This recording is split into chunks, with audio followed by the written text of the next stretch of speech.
All right, so I'll call the City Council meeting to order at 6:03 p.m. on December 17th, 2020. We will go through our little rules real quick that we always go over. Mics are all muted for everyone. We will unmute them during public comment windows.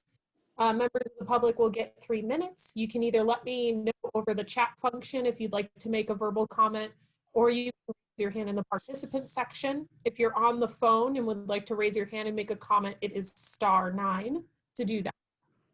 And then I'll walk you through how to unmute yourself if you'd like to do that. So we'll go into the flag salute. I pledge allegiance to the flag of the United States of America and to the republic for which it stands, one nation, under God, indivisible, with liberty and justice for all. Thank you. Move into roll call. Wendy? Councilmember Arth? Here. Councilmember Bryan? Present. Councilmember Deutsch? Here. Councilmember Keisler? Present. And Mayor Lucchese? Present. All right, thank you. We do not have any special presentations or announcements tonight, so I will move us right away to item number 4, which is general public comment. This is the time in our agenda where you can make a comment on items that are not on the agenda or items that are on our consent agenda. On the slide, you'll see that we have a check register for the end of November, beginning of December on consent, if you'd like to comment on that. Otherwise, anyone who would like to make a general public comment on items not on the agenda. I do have one, Stephen.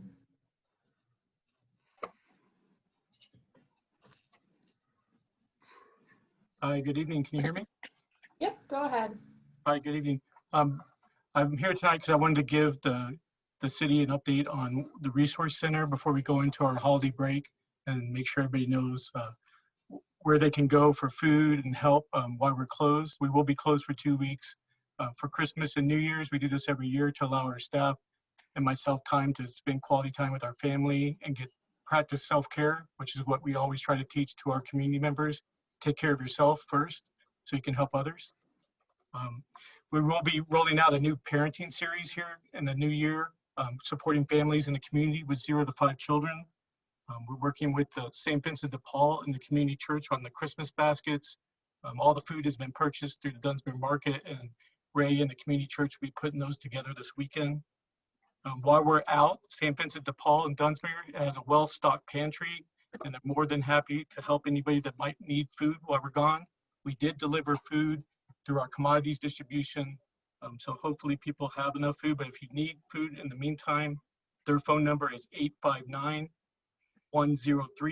If you call and leave a message, they'll call you back and schedule a time to pick up some food. I'd also like to take this time to thank all of our wonderful volunteers that help us with our food distribution and keeping the community safe and as many people away from the resource center as possible so we can really concentrate on those that need the services the most. We still are up about 70% over last year on a number of citizens that we're serving and services that we're providing. But we are getting so much wonderful support from our community, from our community organizations, from the leadership here in Dunsmuir, from our city council, our city manager. We had the Dunsmuir community care team, and the care team is involved with numerous organizations, not only in Dunsmuir, but throughout the county, all looking out for the citizens in Dunsmuir.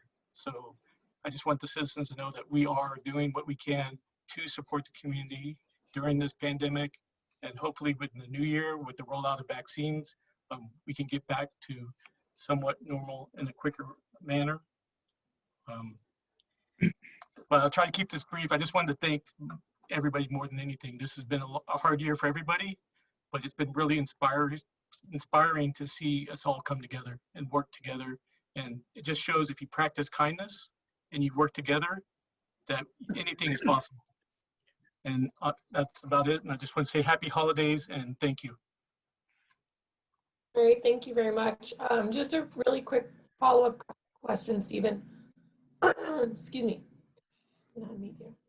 Are there any other programs or projects that you're in need of funding for, or any other type of, donations that you guys are looking for at the Community Resource Center? Well, we are always accepting monetary donations, which go into our general fund to help fill gaps in services. At this time, right now, our pantry is doing well, and thank you to the city of Dunsmuir for the grant money that was, well, not grant money, but the TOT money that was awarded to us, which helps support the citizens of Dunsmuir. There's always needs. Right now, the biggest need I would say would be with like gas cards and food cards. So I did just get a new grant. It's a small grant, it's about $1,400, but it is helping. It's specifically geared to COVID related. So anybody that lost their job from COVID, or maybe a parent who had to stay home with their child for distance learning, anything like that, or if someone needs help getting to medical appointments, anything like that, we can help them with. Rotary has been great to help supporting these needs also. So with, like I said, community organizations have been really stepping up. We had one of our most successful Giving Tuesdays ever. Last year we doubled the previous year. This year we doubled that. So the rallying around the Resource Center has been amazing. And I will definitely keep you posted on any upcoming needs. But we are trying to be self-sufficient as much as possible right now. You've helped out a lot, and I will be in touch though if I need more. So thank you.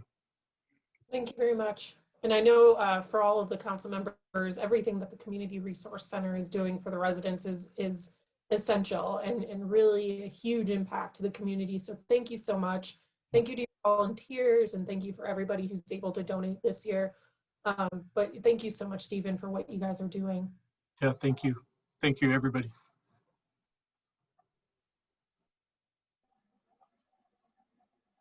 Thank you, Stephen. Are there any other general public comments for tonight on items not on the agenda? All right, seeing none, I'll move us into staff and member comments, and I'll start with Lieutenant Wetstein. Keep having to correct myself for that. That's all right. Good evening, everybody. Can everybody hear me all right? Yes. All right, we're just going to report on the November statistics. During the month of November, we had 528 patrol hours. We had 172 calls for service. We took 14 case numbers, made 23 traffic stops, wrote 8 citations, had 7 arrests that included 14 felony bookings and 12 misdemeanor bookings. Some of the details on the arrest: we had one who was arrested for 3 felony warrants and 4 misdemeanor warrants, and for possession of drug paraphernalia on Sacramento Avenue. We had 1 misdemeanor arrest for driving on a suspended license. We arrested somebody for felony possession of a controlled substance for sale on Dunsmuir Avenue. He ended up having 27.1 grams of heroin and 61.8 grams of methamphetamine. He was one of the ones that was booked on several felony charges. One subject arrested for misdemeanor possession of methamphetamine. He had 1.8 grams, and for possession of drug paraphernalia. This happened on Dunsmuir Avenue. We had 1 misdemeanor arrest for driving on a suspended license and for possession of drug paraphernalia on Brandstetter. We had a big traffic collision scene that you guys may know about, involved 5 vehicles. I think 4 of them were totaled. That happened on Dunsmuir Avenue. That guy who caused that was arrested for felony DUI, causing injury, felony hit and run, and felony driving on a suspended license. We had 1 misdemeanor arrest for public intoxication on Dunsmuir Avenue. As far as the calls for service, no burglaries in November. We had 3 thefts, no auto thefts, no assault and batteries, no domestic disturbances, 1 vandalism on Sacramento Avenue. We did 25 school checks and had 6 disturbing the peace calls around the city. Any questions about that report? Madam Mayor? A question for Lieutenant Wetstein. Yeah, thank you. Ben, how has it been compared to last year? I mean, have you noticed any significant differences, or is it pretty much the same?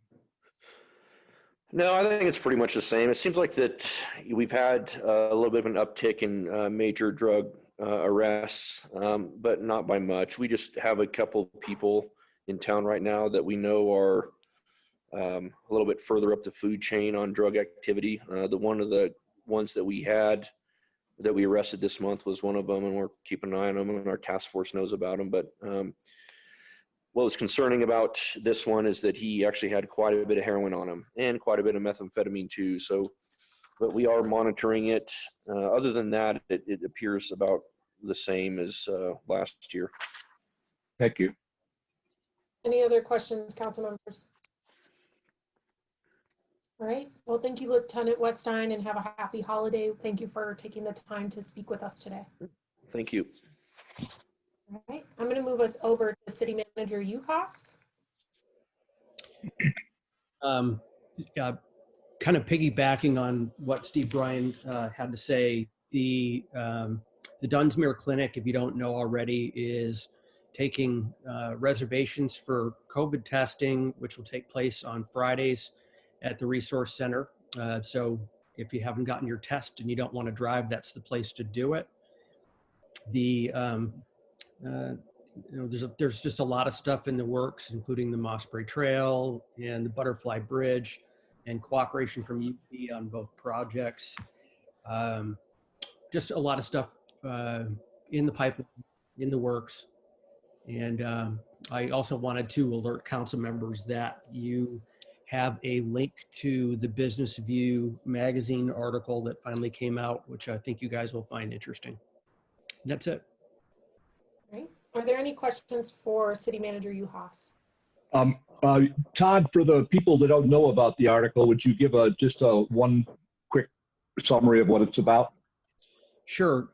Business View magazine is an international publication that caters to people with high incomes and planes and people that are pilots and also investors. And we managed to get a feature article in there, a lot of photographs and a lot of information on Dunsmuir as a destination.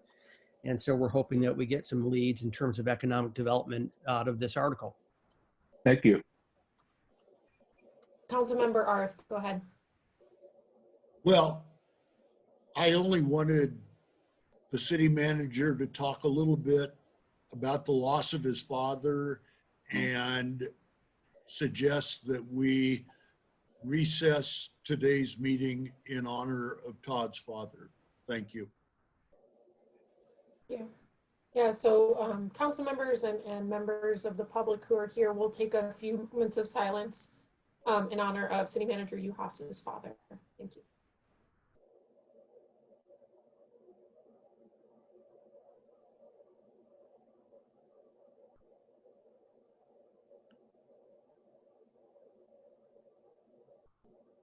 All right, thank you for your moments of silence for that. City Manager Uhas, is there anything else you'd like to follow up with for tonight? I just want to say thank you, guys. Thank you. And we appreciate the work that you're doing, and happy holidays to your family. All right, I'm going to move us over to City Council Member Arth, if you want to start us off today. Well, all I want to do is decorate Big Dave's beard. I'm thinking of spraying it perhaps green and putting small red ornaments on it to sort of follow through with his efforts to decorate downtown. That's all I have. I wish you all happy holidays and be safe. Thank you.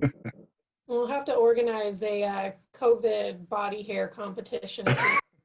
Oh. We can do like hair for ladies and beards for men. So Yes. All right, thank you. Councilmember Keisler, do you have any comments for tonight? Ma'am. First of all, thanks, Peter. I really do give you my condolences, Todd. I know what it's like to lose dad, so my heart goes out to you and your family.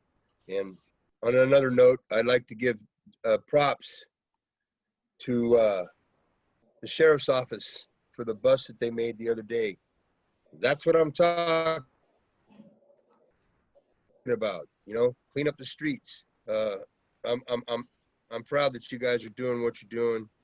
I'm proud to be on the part of the guys that works on your contracts and pay you. And it gives me reassurance knowing that money is a good thing. I'd also like to give props to the small business like the Pizza Factory and the Mexican restaurant for staying open. The Pizza Factory still delivers, which in this time of days is a big thing. So I'll give them props. Ron McLeod is home, and that's a great thing. And I think Saturday I'm going to start decorating the chain link fence across the street from his house. So when he looks out his window, he's got something to let him know that he's appreciated. And Mario will not be here to be sworn in tonight. He's feeling really down and weak. This thing he's going through is kind of kicking his butt. But there is a thing to help Mario out at the Mechanics Bank in Mount Shasta. If anybody is interested, you can go to Mechanics Bank and you make a small donation to help Mario get through this chemotherapy thing. And then on the last thing I'd like to say is me and Karen would like to wish everybody in Dunsmuir a Merry Christmas. I tried like hell to get a Christmas tree, but it doesn't seem like it's going to happen. So I decorated the best I could. We'll decorate the few trees that we got around town, but Dunsmuir. And next year, I guarantee you, it's going to be a whole new ball game. Thank you. Thank you, Councilmember Keisler. Councilmember Bryan, do you have any comments for tonight?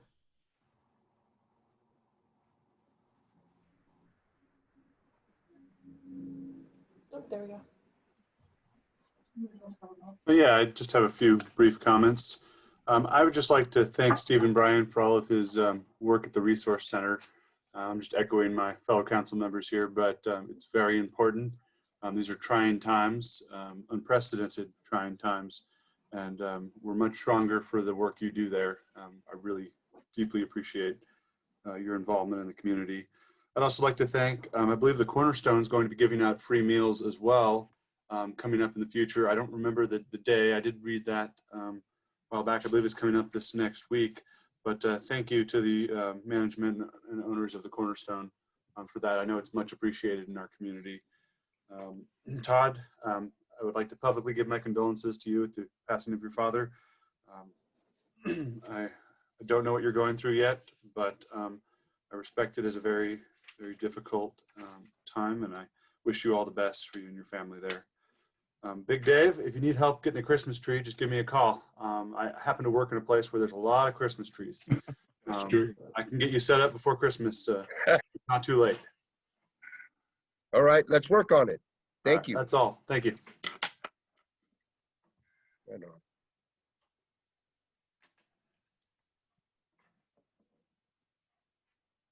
on. I assume I'm next. So go ahead, Councilmember Deutsch. That's okay. First of all, again, as everyone else has said, Todd, my thoughts go out to you. I know we've talked about your father and the relationship, and I know it's hard on you, and carry on. The next thing I'd like to point out is that the Rotary Club, just like we did during Thanksgiving, is doing another pie sale. This time we're not doing order forms, so if you get a connection on Facebook or we'll be sending out, actually, if you want to get a good chance to look at the order, you can, we're putting handbills in each of the pizza orders going out now from the Pizza Factory. So you can order from there, order a pizza, and then you can order your pies. The only thing else I'd like to point out is that in terms of my service as a member on this council, one of the other things I do is serve around the community. And I just wanted to point out or share with you that as president of the board of directors of the College of the Siskiyou Foundation, I was just elected for a second term there. So I'll be carrying on with that. And then something else changed recently. Big Dave decided that he had too much else going on. And so he recommended me to take his place on the League of California Cities Board of Directors as a representative of Siskiyou, Shasta, Modoc, and Lassen counties. So I'd like to thank Dave for passing on that recommendation. I'd like to thank Joan Freeman Smith for asking me to serve and telling me how much she respected my service. And I'm looking forward to representing not only the area, but certainly Dunsmuir from that standpoint. So thank you. Congratulations. Thank you. All right, I will conclude us out today for staff and member comments. And I'd just like to start off and say thank you for everyone, all of our business owners and residents who have been with us through this year and are making the holiday season as best as it can be. It really, I think, makes a difference to a lot of people to still have the community connection that everyone's able to maintain. Within the last week, at least, a lot has changed for me personally. My father has contracted COVID, so it's definitely a very interesting, surreal experience as someone with a family member who's dealing with that. He's not in the hospital or anything, but he does have very severe respiratory issues. So we're monitoring that on a daily basis. And so on behalf of him, I'm going to be making a donation to the Community Resource Center to help other people who have been impacted by COVID. And I hope that my other council members and members of the community who can are able to as well. I've been really fortunate personally to still have my job for the year. My husband has not, and I know a lot of other people have not, where their jobs have been significantly reduced. And so I think helping everybody out this time of year is going to be really essential to keeping everybody, you know, happy, sane, healthy. So it's been a week. Just as far as mayoral duties, I'm finishing up our Prop 68 per capita grant application to the state so we can get that money flowing. Thank you to the staff, Todd, and the appraisers who helped out with that. We're going to be putting that through and getting that done. Other things is I've been meeting with the Department of Fish and Wildlife on prospective grants for river restoration and improvement projects to improve the Sacramento River throughout the city. There's a significant amount of dollars being allocated in the next calendar year for improvements to different riverside activity areas along with ecological improvements. So I'm looking at which projects that we could qualify for to make some really good improvements to our river properties along there. And then additionally, there's an item on our new business where we'll talk about transportation needs for the city of Dunsmuir, working with LGC and City Manager Uhas on a collaboration for a grant for transportation. So working on that. Other than that, I hope everybody has a happy holiday and everybody stays safe. Councilmember Arth, go ahead. Well, Madam Mayor, I read in the Wednesday newspaper the discussion and action of the Mount Shasta City Council regarding masking requirements and the enforcement of masking requirements. And as I understand it, it was a 3-2 vote to leave things the way they are, pretty much self-enforcement. Did you hear or reflect on anything that tells us we're doing the right thing or the wrong thing in Dunsmuir? You know, I think I was not on the call at that point. I did not have any agenda items past the consent agenda, so I was not there for that discussion. I know I've talked to John Kenny, our city attorney, who's both city attorney for Dunsmuir and Mount Shasta, about the requirement and the difficulties. I mean, even the state can't require fines for not wearing a mask, and there's some difficulties with the legality there. I think in general, you know, again, I'm not in every single store every single day, but what I've experienced walking around, and actually now I have a bike now, so I've been biking around town. It's fun. You know, I think the city of Dunsmuir just generally has a little bit more of a caring attitude towards mask wearing, and people are much more considerate here. I've experienced. I think there's just a little bit of a difference in atmosphere between the two cities. And in my opinion, I think Dunsmuir is doing much better, and I think we're much more cautious. And I think, you know, the work of the Community Resource Center has been a lot more robust in the city of Dunsmuir than up in Mount Shasta, not to downplay CRC up in Mount Shasta, but, you know, they're doing really great work as well. But, you know, I think there's just a difference in philosophy, and I think that there are bigger issues in Mount Shasta. You know, I know some of the bigger offenders are some of the grocery stores not requiring the mask or enforcing it. And I think that's where a lot of the angst is coming from. But overall, you know, I think we're doing the best that we can right now with preventative health measures that we're recommending people to have. I'm that the vaccine rollout will come quickly to our area, especially for our more vulnerable populations, aging population, people with upper respiratory issues. So that's kind of just my general take on it. But again, I was not there for the discussion. Talking to one of the council members up there after the discussion, really the 3-2 vote against doing that was really just the unmanageable enforcement piece of it. You know, Mount Shasta doesn't have the police department to be able to go out and police that aspect, have the capacity for the sheriffs to do that or partner with them. We don't really have the capacity for public health to do that. There is a public health department reporting form that you can go to for people that you do see violating the mask mandate. And you can fill that out and report those businesses. Outside of that, though, you know, the only other agency that actually does the enforcement and has the capacity is the alcohol beverage control. They've been enforcing the mask mandates for alcohol licensees. That's the only one that I know of that's very proactive about coming in and pulling licenses if people are not wearing masks. So that's just my general take. I agree, and thank you. Thank you. All right, are there any other comments for tonight? Seeing none, we'll move into committee reports. Are there any committee reports tonight? Yes, Madam Mayor. The Finance Committee met this prior Monday. We continued the conversation we've been having about our sewer and water rates, particularly the gap in sewer funding that we were expecting in the new sewer plan we approved 2 years ago. We do have a recommendation, but it'll be coming to council at the next meeting. Essentially, you know, prepare yourself to be considering what to do moving forward on those rates and the rate studies in the near future.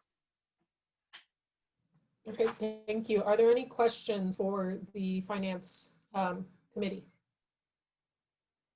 All right, seeing none, thank you very much. Are there any other committee reports?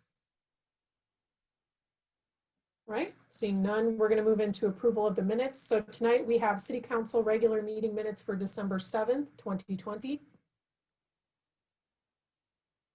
There Make is. a motion to approve the minutes. I'll second that. I'll make a motion to approve the minutes for December 7th of 2020. Okay. So Dave, you're just a little quiet, but Councilmember Keisler has motioned to approve meeting minutes for December 7th, 2020. Councilmember Deutsch has seconded. Is there discussion on the motion at hand? Seeing none, we'll move into a vote. Councilmember Deutsch? Aye. Councilmember Bryan? Aye. Councilmember Keisler? Aye. There we go. You're much clearer. Councilmember Gotcha. Aye. And myself as an aye, the motion carries. Next up, we have our consent agenda. We have one item on the consent agenda, which is a check register for November 28th through December 11th, 2020. Any discussion or motions? I move we adopt the consent agenda. Oh, you had something else, but I'll move we adopt it. Go ahead. I was just motioning to adopt. Second. Okay. All right. Councilmember Deutsch motions to approve. Second by Councilmember Bryan. All right, no other discussion. We'll move into roll call. Councilmember Deutsch. Aye. Councilmember Bryan. Aye. Councilmember Keisler. Aye. Councilmember Arth. Aye. And myself as an aye, motion carries. We have no public hearings tonight, and if it's okay with the council members, I'd like to move item new business A, the certification of election results and swearing in of candidates before old business. Is there any dissent to the change in the agenda? No objection. Okay. All right, I'm going to move to item A of new business prior to old business, certification of election results and swearing in of candidates, just because it's an important item to have for our council members. Even though you are incumbents, it's just good to have that. So Wendy, would you like to take this over?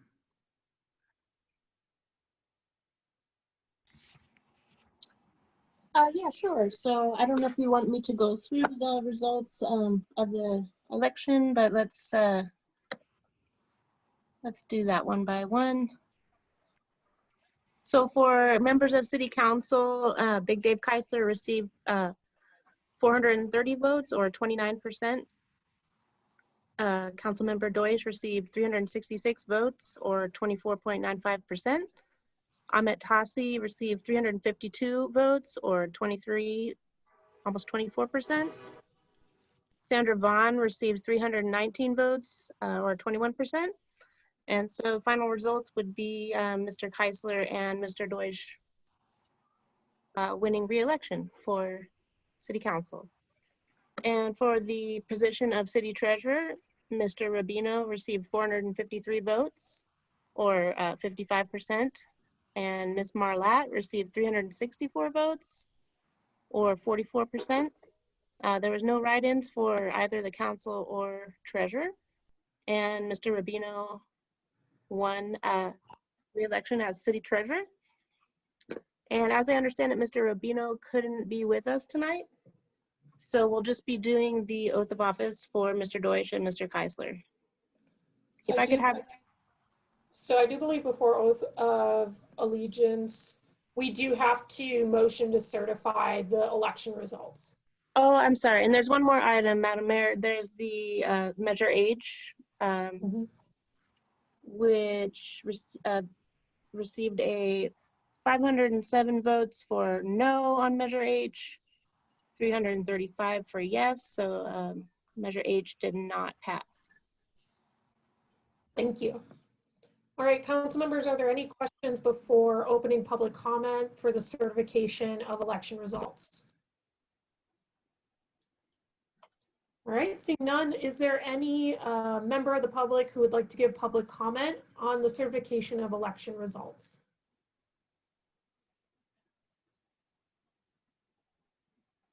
Okay, I don't see any public comment. I don't think we received any. All right, so we'll move into discussion. Is there any discussion or a motion to certify the election results? Madam Mayor, I move we certify the election results. And I'll second that. Oh, I'll take it over you, Peter. I don't very often. All right, there's been a motion and a second to certify the election results for Measure H, positions of City Council members and City Treasurer for the City. Madam Mayor? Go ahead. Should we be voting or not? You can, because you are technically currently the Okay. City Council. Thank you, ma'am. All right, any other discussion? We'll move into a vote. Councilmember Deutsch. Aye. Councilmember Bryan. Aye. Councilmember Keisler. Aye. Councilmember Arth. Aye. And myself as an aye. The motion carries and the election results are recognized as certified by the City Council. Congratulations, gentlemen. And now, when you want to do the oath, go for it.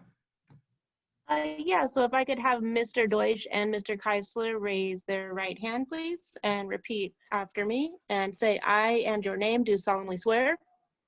I, Big Dave Keisler, do solemnly swear I, Bruce Deutsch, do solemnly swear that I will support and defend the Constitution of the United States that I will support and defend the Constitution of the United States that I will support and defend the Constitution of the United States and the Constitution of the State of California and the Constitution of the State of California and the Constitution of the State of California against all enemies, foreign and domestic, against all against enemies, all enemies, foreign and domestic, and domestic, and that I will bear true faith and allegiance to the Constitution of the United States that I will bear faith and allegiance to the Constitution of the United States that I will bear true faith and allegiance to the Constitution of the United States and the Constitution of the State of California, and go ahead, Dave. and the Constitution of the State of California, And the Constitution of the State of California. that I take this obligation freely that I take this obligation freely That I take this obligation freely without any mental reservation or purpose of evasion, without any mental reservation or purpose of evasion, without any mental reservation or purpose of evasion, and that I will well and faithfully discharge and that I will well and faithfully discharge and that I will well and faithfully discharge the duties upon which I am about to enter. the duties upon which I am about to enter. the All right, duties thank- upon which I'm about to enter. So help me Thank- God. Thank you, Councilman. All right. Thank you, Wendy. All right. Thank you very much, Wendy. And thank you, gentlemen. And congratulations on your reelection. All right.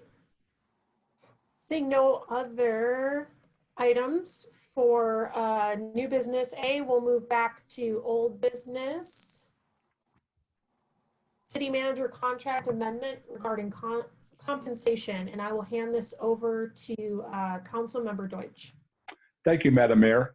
I wanted to bring to the attention of both the council, who I believe already knows this, but everybody else, that in the construction of the contract for City Manager Todd Uhouse, there was a mistake, if you will, and overlooked, and that was that there was no provision for compensation increases based upon evaluations, which is a normal process.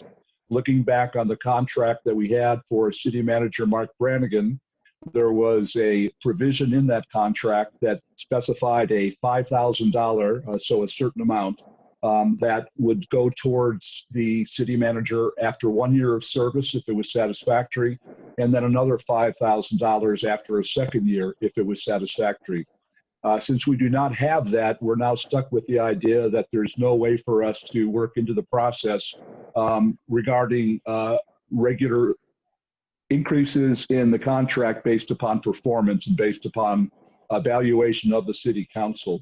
With that in mind, the mayor reached out to John Kenny, the city attorney, and came up with a recommended language, which was that this would be put into place with a percentage taking place at the end of 1 year.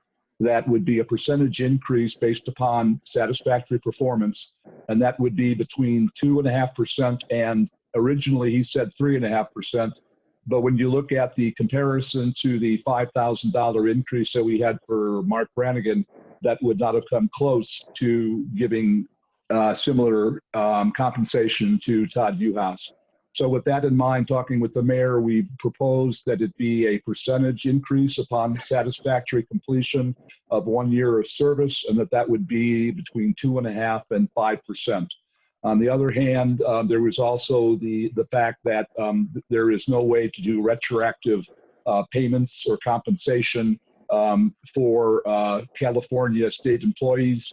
And so from that standpoint, what we recommend is that we do give a bonus that simply compensates for the time since August 15th when he was hired, and give that to him as a bonus. And then from then on, it would be as before. I want to stress that this is not meant as some extraordinary effort. This is meant simply to make up for an error that we did not include this provision in the contract when he was hired. And I believe that each of the other council members would be agree with me that Todd Uhouse has been an incredible find for us and certainly deserves an increase in compensation based upon the evaluation we gave him. Thank you, Madam Mayor. All right, thank you. Are there any clarifying questions before I open this up for public comment? I think it might be good for purposes of conversation to clarify what the base salary we're starting with, since we're considering a percentage increase. It kind of, I think, says there at the end of the report, but we're still at the base, original contract rate of $110,000 a year. Is that correct? That's my understanding. Yeah. Okay. I believe Correct. so. Todd, is it 110 or 100? 110. Okay, Yeah. so there we go. Mr. Brannigan's was 100. Yeah. So again, when we're working on the percentages as we consider this, that can certainly be taken into consideration. But thank you. That does give us better clarification on that point. All right, are there any other questions? All right, seeing none, I'm going to move this into public comment. Is there any public comment related to city manager contract amendment regarding compensation? Again, if you're on the phone, it's *9 to raise your hand, or you can go to the participant section and raise your hand, or you can let me know via the chat function. All right, not seeing one, we'll move this into discussion. Is there any discussion on a possible motion to prepare a contract amendment regarding compensation for the city manager?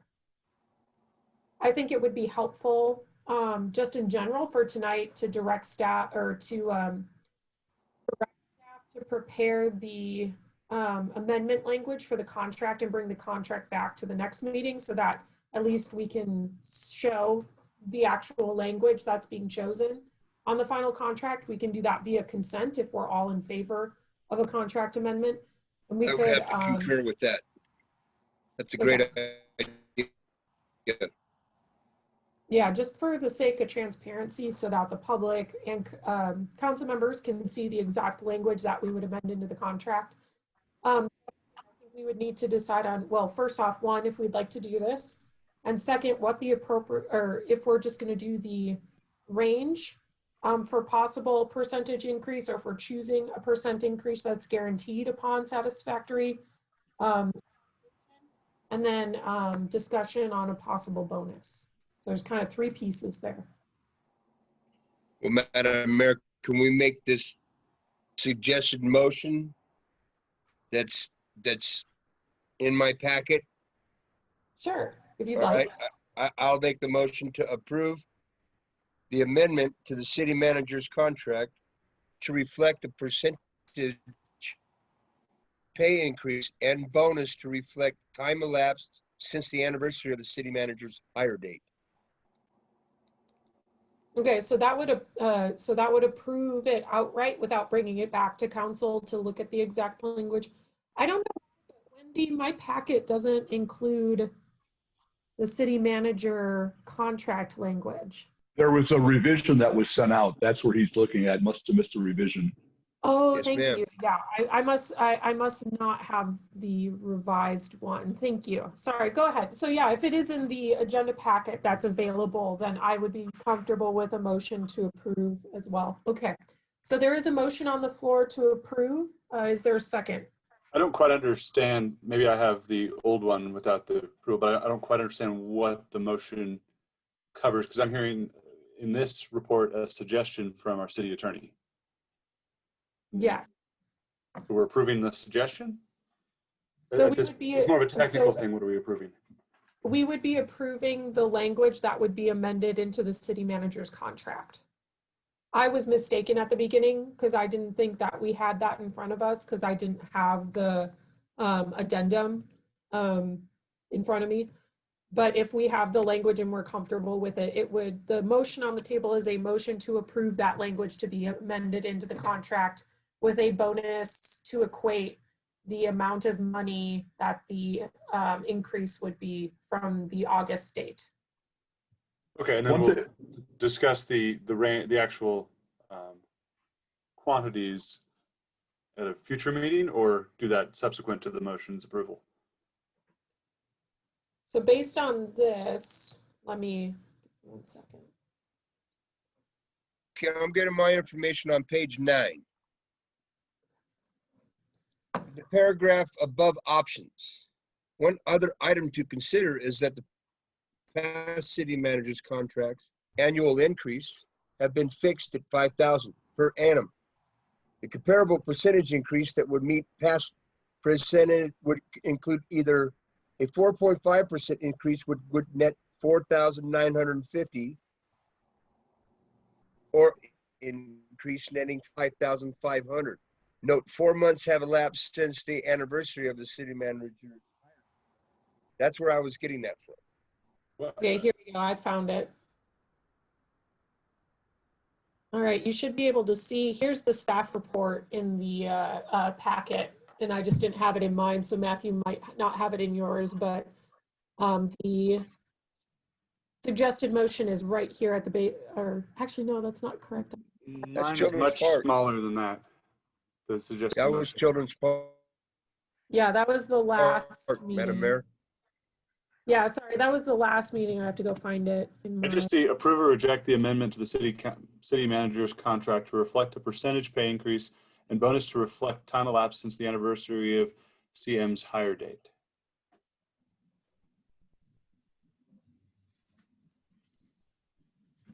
I'm getting myself situated here.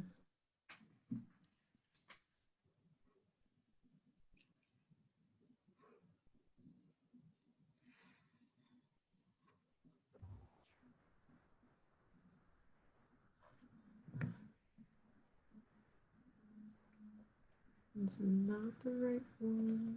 Okay. So here's.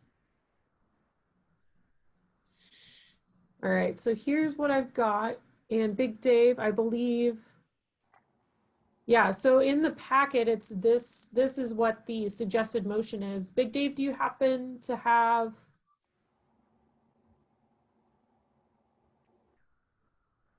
I got The page reference? 9 of my agenda. You want me to read the discussion part? No, I have, so yeah, I think that's where we're confused because we have this staff report here available to us, and the only suggested motion is to approve or reject. That's the same thing I see. Okay, So that's all right. Are you reading from? I pushed out, I took a pen and I wrote in or reject. So the motion that I said approved the amendment to the city manager's contract. Okay.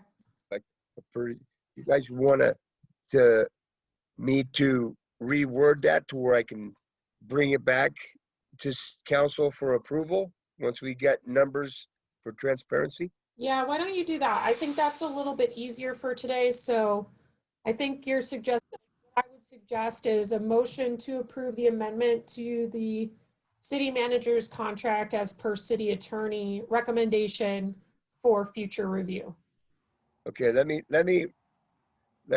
retract my prior motion and let me make a new motion. My motion would be to bring back the city manager's contract to reflect the percentage pay increase and a bonus to reflect the time since the anniversary of the city manager's hiring, with numbers that we could introduce to the community to guarantee transparency. Okay. I'll second that. All right, there's a motion and a second. Lundy, I'm sorry about that motion, but we're working through this. To clarify, maybe this will help, but we're approving the structure of having an annual pay increase upon satisfactory review each year and approving a bonus to cover some portion of that 4 months since the time's lapsed. But we're not committing to the amounts or percentages at this point? Correct. At this point. Okay, thank you. There will be a recommendation at the next meeting. Okay. All right. Councilmember Arth, go ahead. Well, I am somewhat behind in reading the supplemental memos, but my general observations are, as every other city in California and the United States is struggling with their budgets, there are a set of optics that go with awarding increases to our highest paid employees. More particularly, without revealing what went on in closed session, I don't think the council members, I don't blame the city manager, I blame the council members for not really creating a set of performance expectations and priorities against which we would make the decision as to how much of a salary increase to award and when. So if all we're doing is amending the city manager's contract to create the option of bonuses or increases, that's okay. I don't feel comfortable actually doing any kind of an award at this point. Thank you. All right, thank you. Madam Mayor? Go ahead, Councilmember Deutsch. I agree with you, Mr. Arth, that this is a sensitive issue. But the bottom line is that we hired somebody who was extremely qualified. We brought him in at the lowest salary he's had in decades. And we've already received incredible benefits for his service. And I don't think I'm saying anything out of line, one, because I'm not relaying anything specific, but during that closed session, I recall that everyone was smiling very broadly at the performance of our city manager. So I don't look at this as being something where we're coming out of the blue and giving some guy an increase. What we're doing is we're maintaining our relationship with somebody that we value extremely, and we're letting them know that we appreciate and compensate for him, and doing so in a way that simply reflects the way we did it with the previous city manager. So this is not coming out of the blue and say, let's give somebody an increase. This is making a correction to something that we did as a council that was not appropriate, which was not having some provision or process for evaluating and compensating appropriately. And I think, if I may, Councilmember Arth is not necessarily saying that City Manager Uhas is not deserving. I believe he is supportive of adding the option of what we're proposing. I think what Councilmember Arth is giving kind of a lead up to is at our next meeting, there may be a further discussion on what an appropriate compensation is. From his perspective, he's saying not right now. So I think it's not necessarily a criticism of the motion at hand. I think it's just going to be a little bit of a fuller conversation at the next meeting pertaining to this item, if that's correct. Well, and in reality, I came on as former city manager Brannigan was leaving. I would not vote to give him a raise. And I don't think any highly compensated executives should have a raise as an expectation. This is incentive compensation, and the city, that is the 5 city council members, we have nothing objective upon which to rate the performance of the incumbent city manager other than he's a great guy and he's done a great job. So we should punish him for not having come up with that process? Gentlemen, I'm bringing us back to the motion at hand, which is bring back a item with a suggested amendment. So right now we are not discussing performance evaluation or the amount of money associated with that performance evaluation. So I'm going to move us into a roll call vote on the motion. Do you need me to repeat the motion at hand, anyone? Yes, please. So the motion at hand is a motion to approve an amendment to the city manager contract with suggested salary ranges and a suggested bonus, the amounts of which are not determined at this time and will be brought back and discussed at a future meeting for transparency. Is that correct, Councilmember Keisler? Yes, ma'am. Thank you. All right, we'll move into a roll call vote. Councilmember Deutsch? Aye. Mayor, did we get a second on the motion? Yeah, Councilmember Keisler motion, Councilmember Deutsch second. Correct. And Councilmember Deutsch, I believe you voted aye, correct? Yes, ma'am. Aye. Councilmember Bryan? Aye. Councilmember Keisler? Aye. Councilmember Arth? Aye. And myself is an aye. Motion carries. We will bring back an item at our next agenda related to city manager compensation. Thank you, gentlemen. So we'll move back into new business, and we are actually on item B, which is mayor and vice mayor appointments. So this is an annual, for members of the public, this is an annual item. Our mayor and vice mayor are not elected positions in the city of Dunsmuir. The city council members within our group of 5 appoint a mayor and vice mayor. The job duties of mayor are to lead meetings and represent the city for actions approved by council. And then the vice mayor fills in for the mayor when they are not available. And typically the vice mayor does take the mayor role next, but that's not a requirement. So we'll begin tonight with the mayor position. Is there any questions about the procedure we're going to take tonight? Councilmember Arth.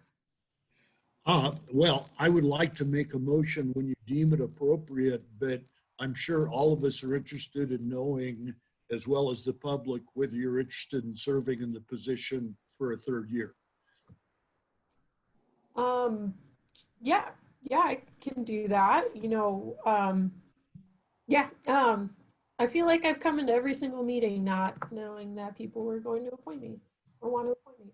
I would love to serve the city as mayor again. My opinion of the mayoral position is really just lead meetings. If I'm not in the mayoral position, I'm still going to do the work in the background that I do, but I really appreciate the motion.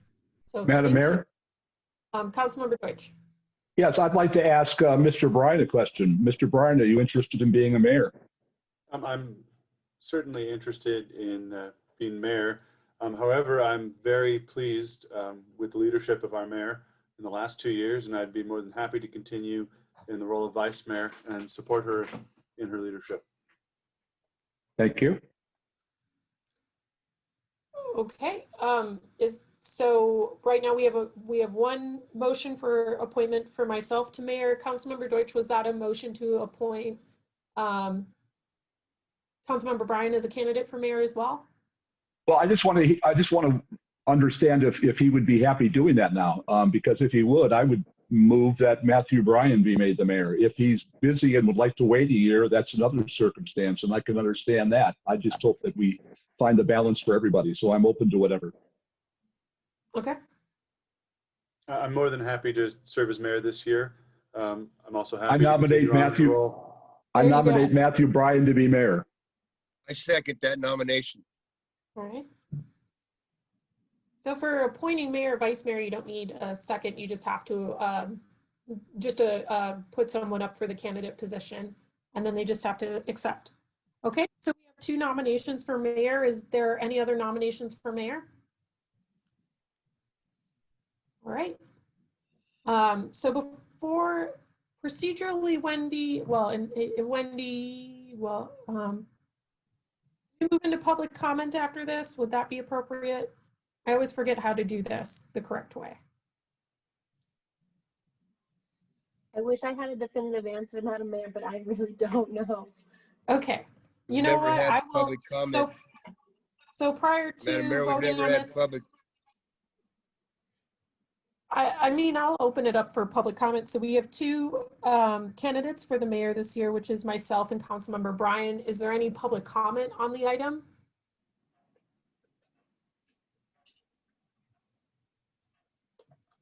Okay, I don't see any. So we'll move into a discussion and vote.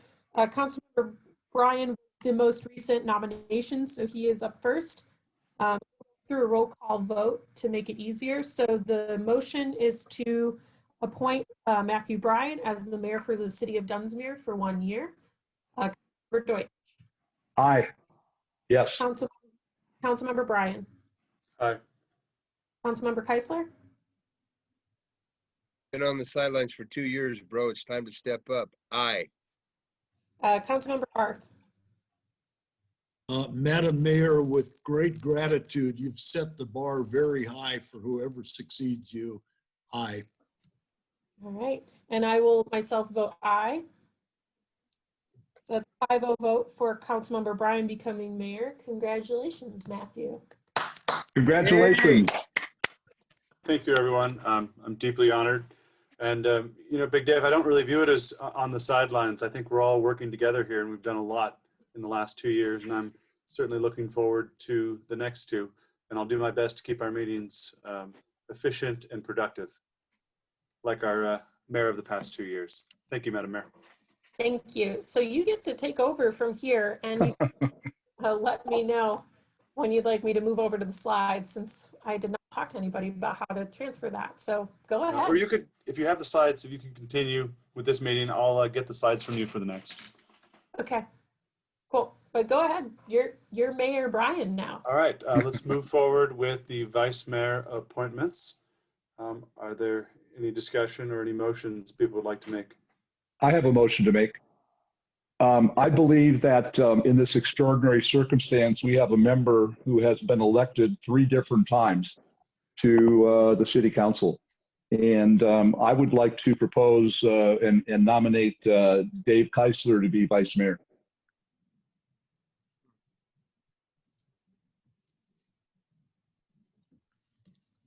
Councilmember second it. Keisler, do you accept? Yeah, I accept. Thank you. Wow.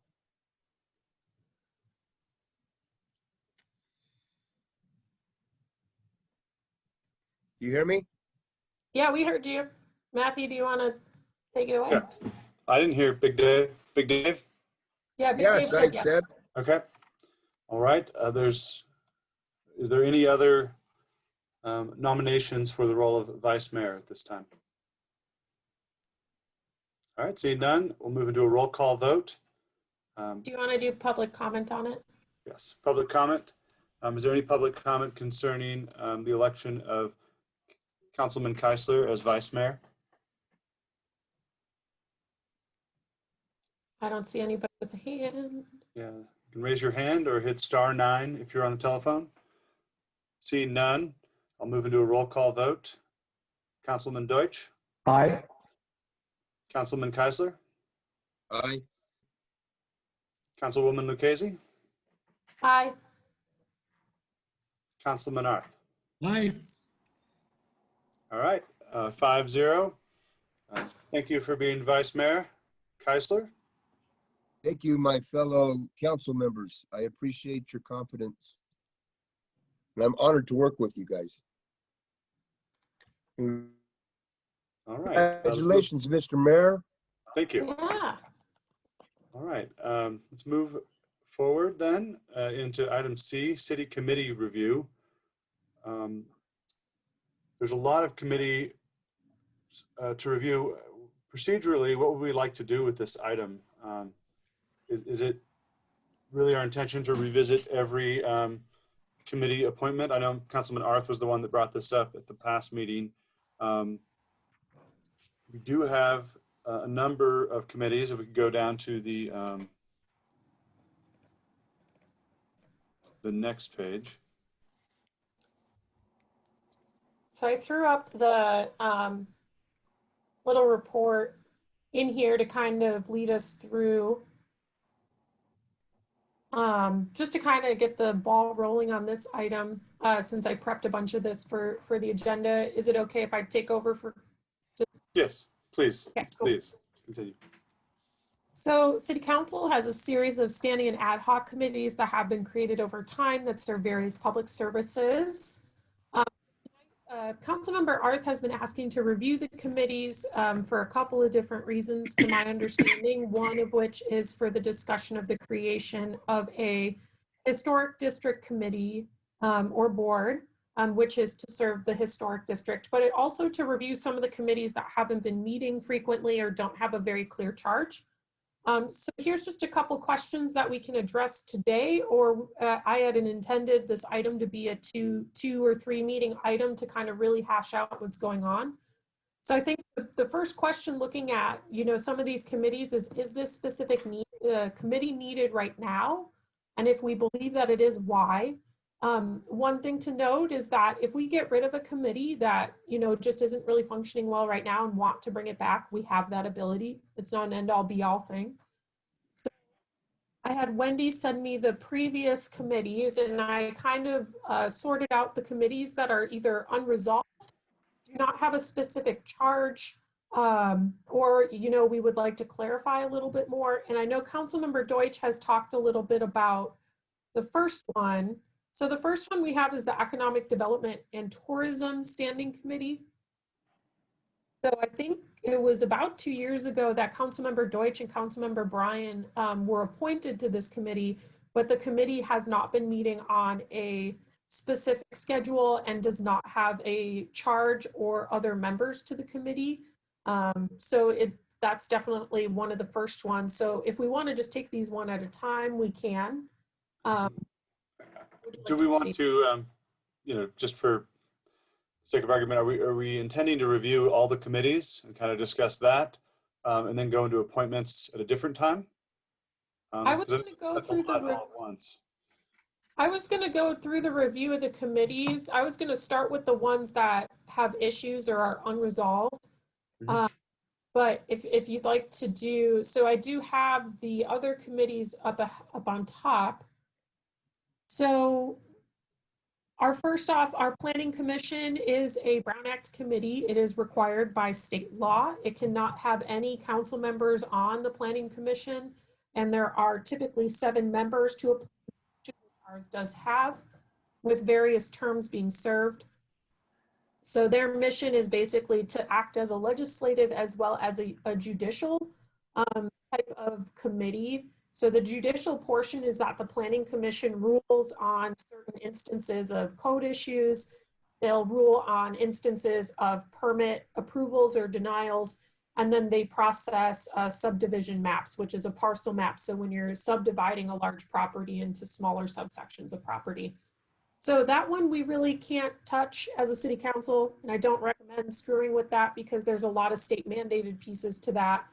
Really, the only thing that we could maybe do better with our Planning Commission is to have a joint meeting with them and discuss charges to the Planning Commission. So the short-term rental item, for example, was a charge from council for the Planning Commission to investigate short-term rentals. So those are things that we can use the Planning Commission for. All ordinances from the Planning Commission must be approved by the City Council after the Planning Commission makes a recommendation. The same for parcel maps for those. There's a couple other things in there, but so the other standing committees we have are finance, of course. Our Mayor Brian and Councilmember Arth sit on this. I believe that both seats are able to be reappointed as those 2 individuals or are appointed to others. So we could do that tonight if you so choose. The next standing committee that we have is the Disaster Planning and Advisory Committee. So this does have a standing charge that we created. This is all made up of resident volunteers who serve on that committee, and we thank them for that. And their charge is to provide recommendations on city actions pertaining to disaster mitigation, planning, and recovery. Ad hoc committees are typically 2 council members who have a very strict charge, and basically the ad hoc committee will cease to exist once that charge is complete. So rate studies, auditing committees, things like that. We do not have an audit committee because we have the finance committee doing that. So we have the ad hoc airport advisory committee, which is just Councilmember Deutsch and myself assisting city staff with those. And then we have the new short-term rental committee that was established recently.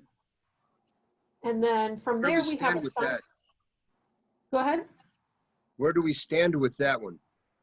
So I believe that we have been accepting nominations for citizen members, and then we've been coordinating with the Planning Commission to appoint 2 members from them. But once the voting body is ready to go for that committee, I believe either City Manager Uhas or Contract Planner Tinsman will be contacting you for the meeting.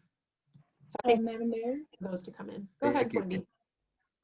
Yeah, so I was planning on having the council vote on the 2 citizen members on the next city council meeting, which would be January 7th. And we have received 7 applications to date. Well, that's good. Thank you.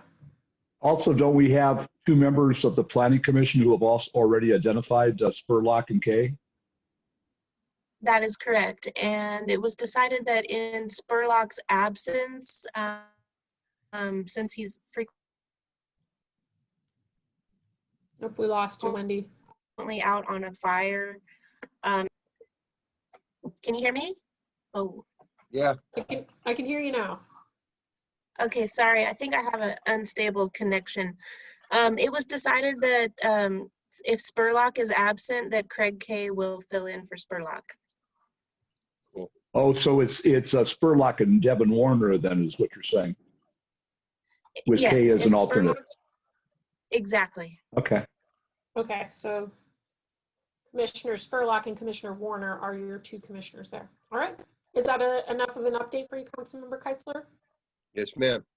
Okay, thank you.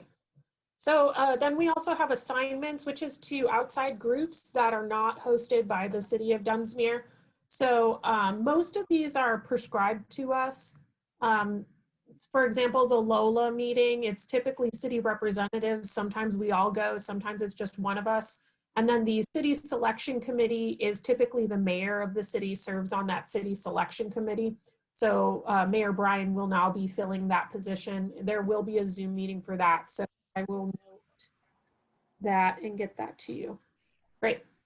The next one is the Dunsmuir Recreation Parks District Board. We appoint city members to that. There, I believe, 2 or 3 appointments from the city council, and that's done separately.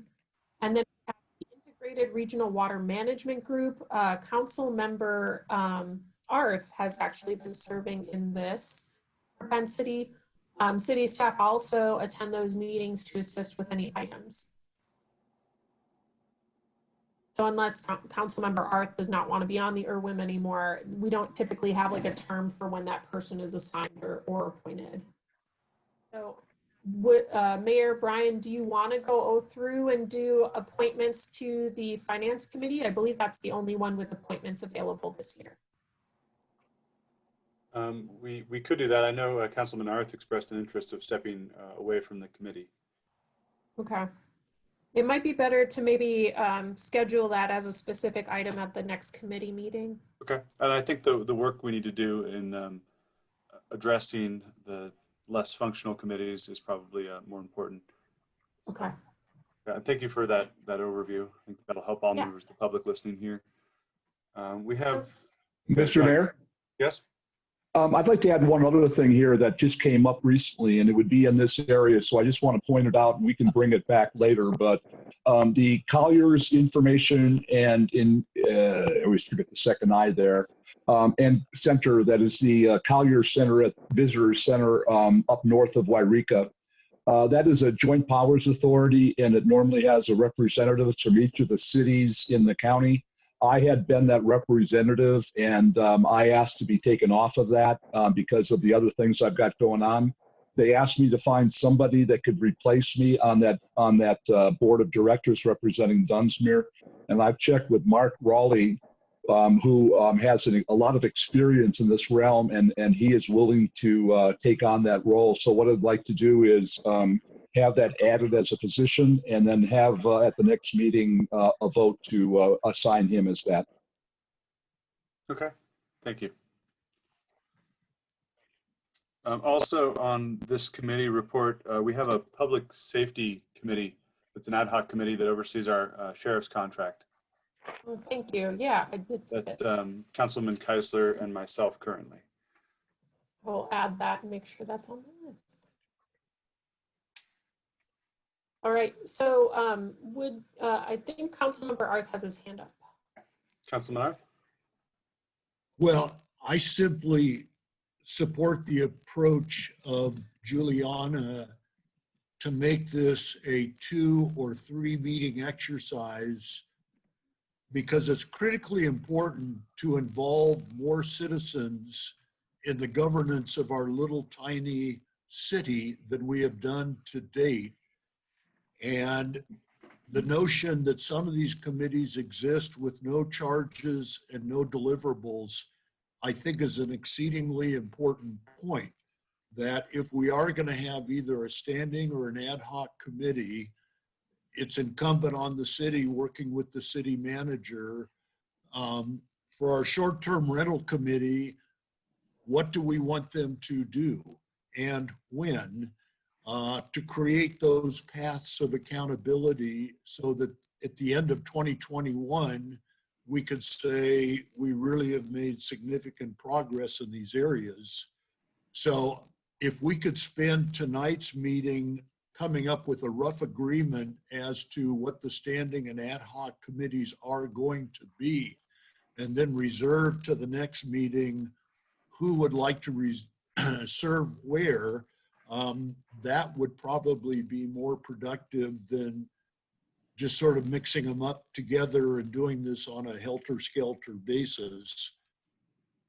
And I'll simply close by saying, I did earlier this year give to both the city manager and the mayor a copy of the 2014 Dunsmuir news article. Big Dave was mayor in 2014, and Ron McLeod was the star witness before the planning commission members and the city council member. And in 2014, I was there. The city council voted unanimously 5-0 to create a 5-member commission. It was formerly called the HDMC, HUDMUC, the Historic District Management Commission. So whether it's this meeting or the next meeting, if somebody wants to undo that action, they can. But I think it's incumbent on the city to carry out what it committed to do in 2014. Thank you. Thank you, Councilman Arth. I think this is a very large topic, and it's kind of difficult to approach it because each category of committee could have a long conversation. You know, as I recall, every time we kind of built a charter for a committee as we began this process 2 years ago, it took several meetings to clarify the purpose, scope of the work for each committee. In looking at the Economic Development and Tourism Committee, given the difficulty of getting citizen involvement organized and meeting on a regular basis, you know, sometimes there'd be a need for meetings frequently. Other times you could go many months without as much of a need to meet.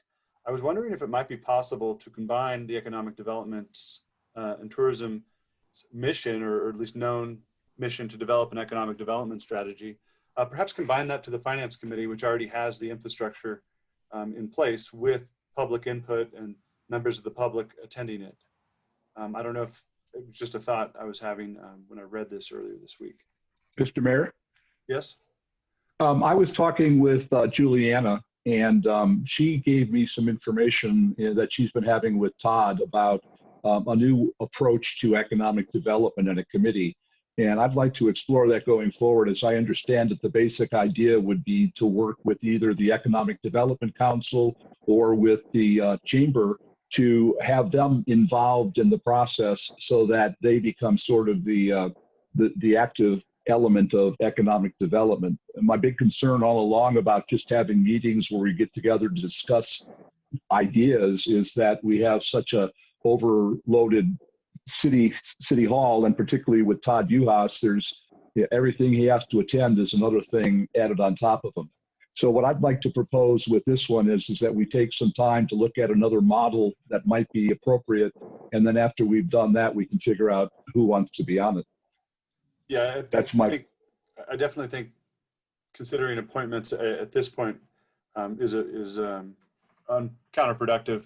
I like the idea of if there is enough interest from the citizens and the business community, if we could get something like the DPAC going on this topic, it would be amazing. I'm not sure, especially in the current environment, that we can, I guess, encourage enough citizen involvement. But if we can, that would be an excellent asset. I guess going back to the questions that I put together for this is, so I think just generally from Councilmember Bryan, Councilmember Deutsch's conversation just now, it sounds like that, yes, we would like to keep some kind of economic development tourism committee, just because that's a very important aspect. Excuse me. Well, I would say right now the function of the Economic Development Committee is mostly borne by the city manager, who's looking very carefully after our economic development. And exactly.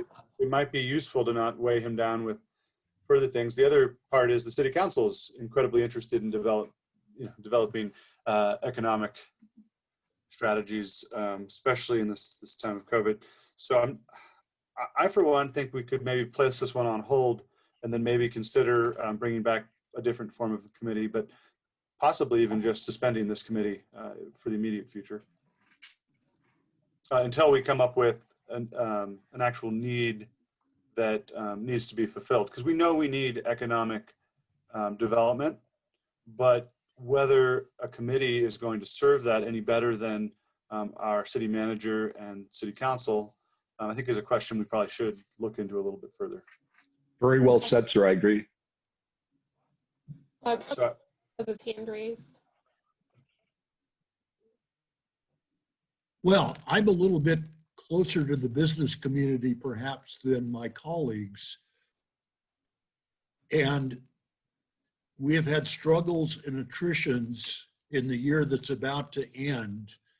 And as a member of the finance committee, yes, we are doing okay, but the city tends to take for granted the merchants and the jobs and the revenues. And there are any number of businesses in Dunsmuir that are on life support. I think the federal government and the state government are going to be giving funds to small cities like ours to try to sustain our business community. And to me, this is probably one of the most important things we can do is to reach out to our business community and make them part of this discussion. So I think this committee, for any number of reasons, is critically important. We have no economic development strategy. We really, other than the economic grant funds, we need to get going, especially with the meltdown and the Chamber of Commerce Board. And I hope Mark Rowley is a part of the discussions. He will be, yes. Economic Development Committee / tourism ought to look like, but it needs to meet regularly. Okay. well, Councilman Arth, you're taking an interest in this. Would you, similar to what you did with the Finance Committee, want to explore maybe a charter for this committee? I'm happy to, other than, you know, I have 8,000 conflicts of interest, so I don't want it to be a Peter committee. Well, how about, you know, I have the notes here. Maybe I'll take a look at what a couple of other cities do related to this type of thing. I've worked with a number of small cities on downtown economic development, Main Street programs, and I'll take a look at some of their formats and bring that back for consideration next time, if that's okay with the council. Please. Please. Yeah. So, Mayor Bryan, you have the CDBG Loan Committee. I know you are eligible for reappointment or the appointment of someone else. I did put this one here because I know we've talked about this committee in the past. Mm-hmm. I don't know if you want to, if we want to talk about the CDBG Loan Committee, if this is something that needs to be its own standalone committee, or if we should charge the Finance Committee with this type of action, or two members. The only thing that, want to do it. I've thought a lot about this because the CDBG Loan Committee meets fairly infrequently, since it's at this point in time, just myself, city manager, and the finance director. We have met periodically, typically as needs of CDBG loans come up. We have not, in my 2 years, had any new applicants for CDBG loans. And I'm sure council's aware that we've redone, we've relinquished the funds we had and are in the process of being awarded a new grant, 2 different tiers of grants, one's COVID related and not. So we're kind of, a lot is being done in the CDBG area, but it's mostly staff and Siskiyou County Economic Development Council who's going to manage the program. When it comes to the loan committee, specifically, the loan committee for the CDBG, its full legal function, as far as I understand it, hasn't really been needed so much because there hasn't been approval of any loans or any recommendations. I think the Finance Committee would be able to handle it just fine. I would just like city manager's input on whether we may just have too much sensitive material you know, these are people's businesses, business applications, their business model. And, you know, in the underwriting process, I don't know if there's just too much stuff that couldn't really be shared at a public meeting without compromising that individual's privacy. So that might be the only reason why we'd want to keep it as a separate ad hoc committee.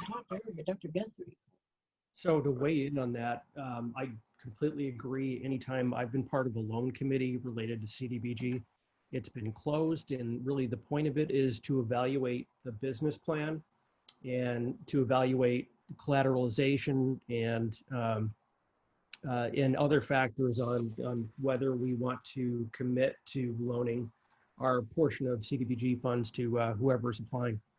And it's, my understanding is the final decision would go to council, but just with the recommendation of this committee that meets and closed.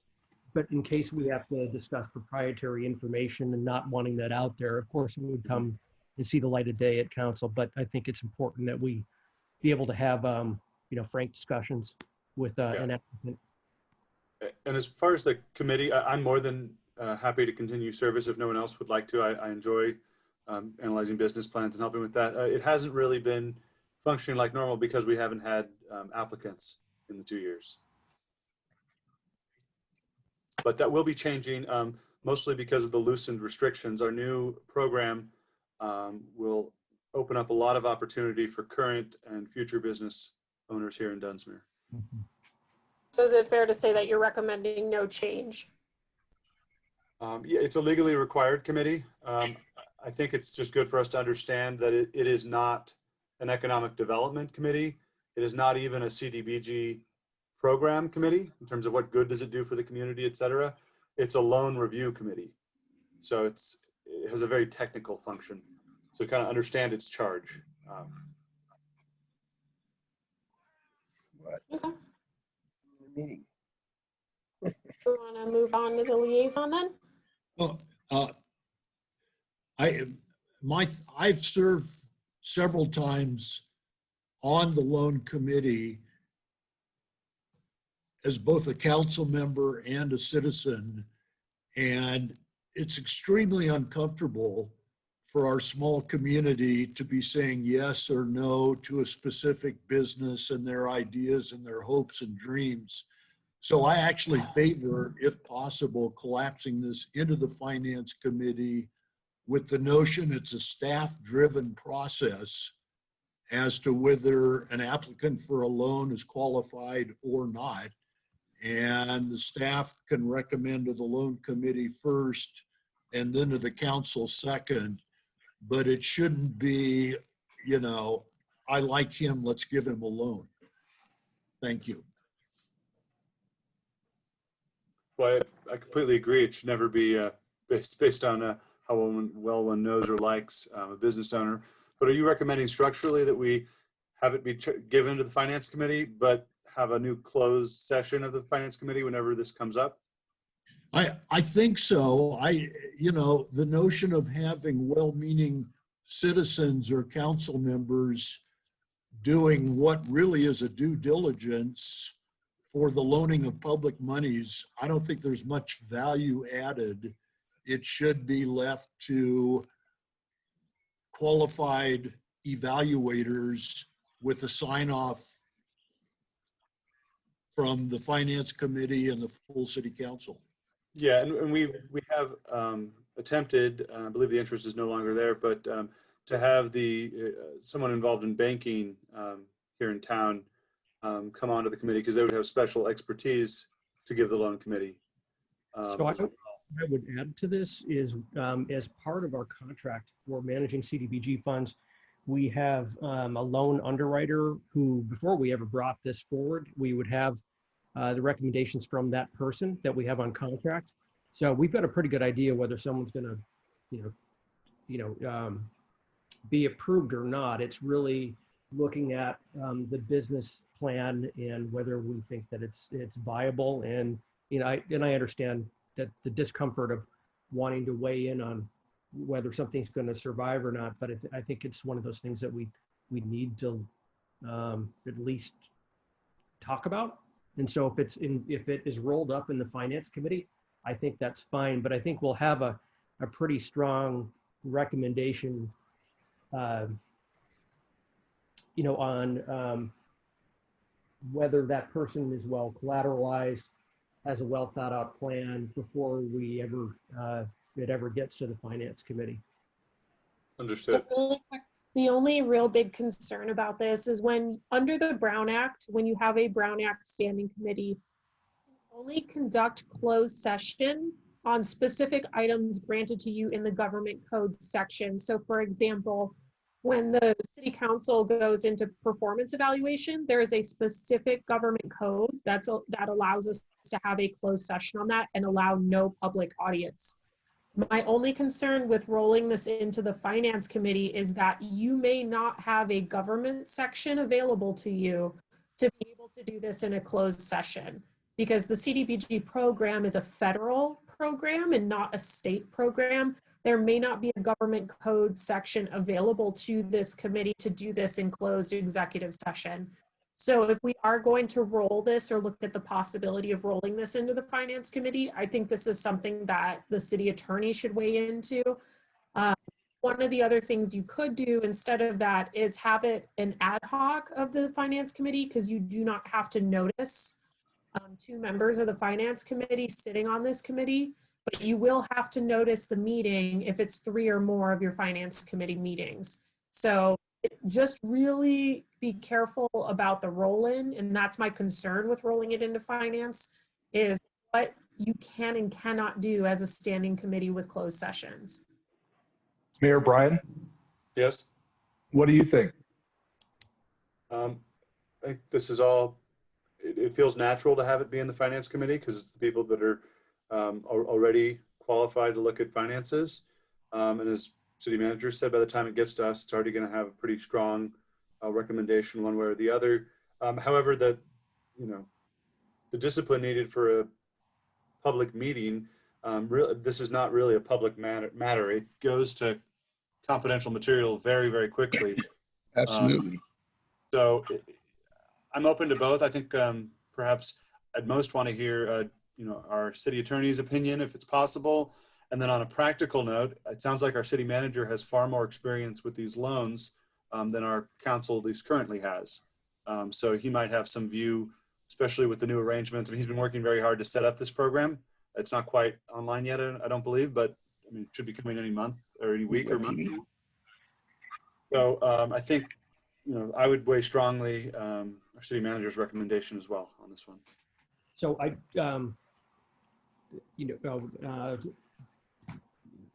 think the point about talking to John Kenny and making sure that we're doing this correctly, I'll take that on. And I think we should probably come back and talk about this one. Okay, thank you. Chamber liaison. Yay. Well, just to start, I'm willing and would actually like to continue this. I think that we've gone through this year a problem that kind of occurred at the end of the year. And I think what it highlighted in the general sense is that we've had a Chamber of Commerce that over the years has kind of set itself into some bad attitudes with some of the businesses. In general, I think that the people on the board have been working this for a long time, and I'm really excited about the possibility of Mark Raleigh being able to come in with his experience and rejuvenate that. So my goal going forward, assuming that I am maintained in this position, is to work with them to accomplish the things that Peter said earlier. I mean, that's the idea, is to get a robust community of the business working together. But so far, that hasn't really translated itself into an organization that is motivated and has the resources to move forward. So that's what I'd like to work with, is to continue that. well, I think as a position, maybe we should discuss what the role of the liaison is. I think it relates fairly closely with the conversation about economic development. Yeah, certainly, yeah.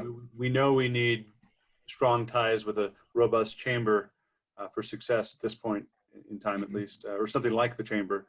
But we, and it's a difficult task, to reinvent ourselves as a town, past the railroad days, essentially. But I'm not altogether pleased with council's this is me, personally, I'm not altogether pleased with council's relationship with the chamber. And it's not a reflection of Councilman Deutsch arrangement or anything like that. But I feel like there's a great deal of miscommunication, and very often we don't quite know what they're up to. And that, especially in a COVID world, it's fast evolving. I understand they can't necessarily update us, but every year when we come to fund them, and we fund them in two different ways. We've been giving them these grants, and we should have a well-funded chamber for the success of our town. But we also give them approximately, in addition to very, very affordable rent, $40 a month, we give them what amounts to $24,000 more of revenue by letting them manage the rental of our billboards on I-5. So the city council, relative to our poor city's ability, does strongly support the chamber. And I just feel as if there's not a very good, and this might be partly on our fault, but there's not a good communication back and forth on what exactly the chamber's, if the chamber can't function correctly, what needs to happen and how can we help make them function correctly. Or sometimes they are doing things well, but we give them money each year and the results are different, but not organized. And, since I've been on council, with all due respect to the chamber and the many people that volunteer there, I feel as if every couple months I'm told a story of a turnaround, a new era in the chamber. And then a couple months go by and then I find it's a different leadership, et cetera. So if the council's okay with it, I would be in favor of perhaps, some sort of healthy reset with the full chamber and the full city council. And then we'll kind of talk about what we both need and want going forward to both, fulfill our missions, so to speak. Well, Matthew, the one thing I'd point out there is that right now it's really at a stage where it needs to build itself up. But as soon as they do have an organization and people in place, then I'd be glad to arrange a meeting with however you want to arrange it. As it stands right now, they're working with a really reduced staff as far as the board is concerned. So that's the first thing that has to be done before there's any chance to talk with them about it. Is Cindy Foreman perhaps available to come give us an update? Cindy Foreman resigned back around September. That's what put us in this situation. Right now, Tony Catlett, as vice president, is the senior officer. And so they have to have a meeting. They haven't had one since, I think, September. So that's kind of the state they're in right now. And so what we're really looking at is when you look at the board of directors there, you've got about 5 people. And they need to have a new sense of leadership. Richard Dingus was providing that before, and he also had a strong board. But when he left, it kind of has since kind of fallen apart. And so the real challenge then is to get people in place there, to get them moving on a regular basis again. And after that, I'd be glad to have them meet. But right now, it's just a matter of trying to get them to the next step. Okay. Well, in light of that, I think we might gain something by perhaps having multiple council members in this thing. I don't know if we could do more than 2, but maybe an ad hoc. So if one's not there, the other one can be, and we can maybe, it's going to be very difficult to continue to fund them if this is their setup. And I know it's going to be new people in place.